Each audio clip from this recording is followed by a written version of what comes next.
Hello, magandang araw. May lulutuin na naman akong ulam. Ito ay stir fry lotus root. Hindi na to bago kasi nakapag-upload na ako nito dati. Kaya lang matagal na. Kaya, refresh ko. Nag-record ulit ako at ipakita ko sa inyo kung paano ko siya lutuin. Ang kailangan natin ay lotus root. At ang kailangan nating ingredients ay bawang, ginger, at spring onion. At ito naman ang ating seasoning, Chinese vinegar at soya sauce.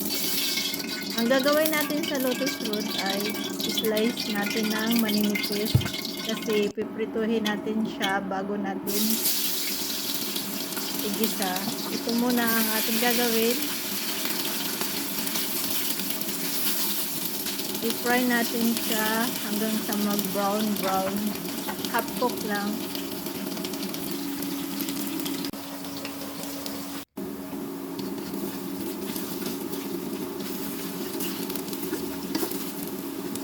Ayan, binaliktad ko kasi para maluto din yung kabila.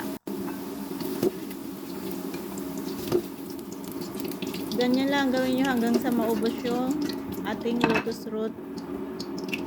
At dahil medyo hindi ko nabantayan, kaya medyo nasunog yung ating lotus root dyan. Sobrang lakas ng apoy. At ito na nga ay ginsya ko na ang ating ginger at bawang. Sinama ko na rin yung tangkay ng spring onion.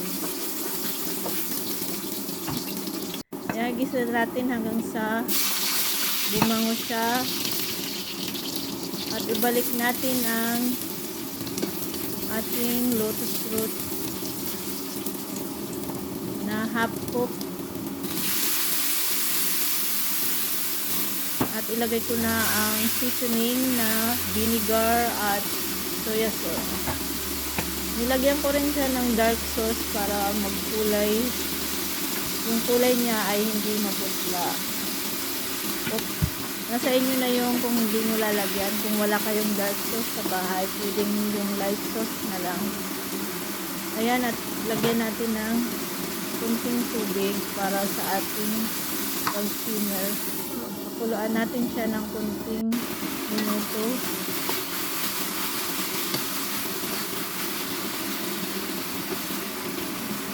At sana gayahin nyo rin to, magustuhan rin to ng amo nyo. Masarap siya. Ayan, at luto na yan. At nilagay ko na rin ang spring onion. At ito na nga ay hanguin na natin at pwede na siyang i-serve. I-serve ng mainit. Kainin with rice. Thank you for watching.